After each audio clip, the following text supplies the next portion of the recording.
और ठाकुर जी के सामने बड़े बड़े कढ़ाई रखी। तो उस दिन पुजारी जी से गलती ये हो गई कि सामने मिठाई रखवे की जगह, खीर रखवे की जगह उनने कड़ी रख दी।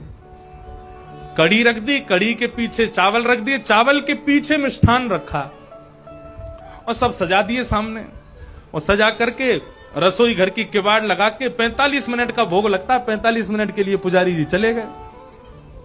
45 मिनट बाद जैसे ही पुजारी जी भीतर आए तो क्या देखा, सिंहासन पर ठाकुर जी है ही नहीं। ठाकुर जी है ही नहीं वहां पर।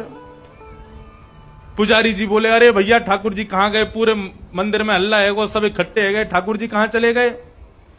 कोई ने कही, बोले छोटे से ठाकुर जी हैं, है सके इनमें कढ़ाइयन में गिर गए हों, छानो। तो सिंहासन के आगे वाली जो कड़ी की कढ़ाई ही कही जैसे ही छानी, तो वहां में ठाकुर जी निकल आए। अब तो महाराज पुजारी जी बड़े जोर से हंसे, बोले अरे लाल जी को कड़ी इतनी भाग गई, इतनी बढ़िया लगी कड़ी की वहां में कूदे ही गए। अब तो भैया रोज कड़ी बनेगी ठाकुर जी के काज। अब तो कोई भी उत्सव हो, कछु भी हो, रोज कड़ी बन रही है, रोज ठाकुर जी के आगे कड़ी रखी जावे। 10 दिन तक रोज कड़ी रखी तो 10वें दिन रात में सपने में पुजारी जी के सपने में ठाकुर जी आ गए और रोन लगे जोर जोर से।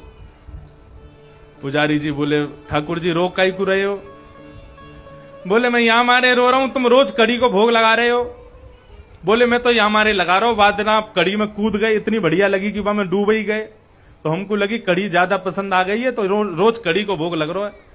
ठाकुर जी बोले, अरे मैं कड़ी खावे को ना कूदो, तो फिर काय को कूदे?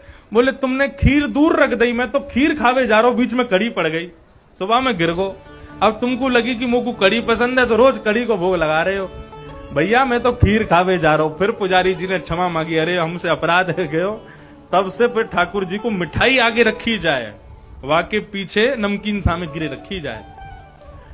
तो बंधुओं, ऐसे लाड़ लड़ाओगे ना घर के ठाकुर जी को, तो ठाकुर जी फिर मूर्ति नहीं लगेंगे, साक्षात ठाकुर जी लगेंगे, आनंद देंगे, सुख मिलेगा आपको।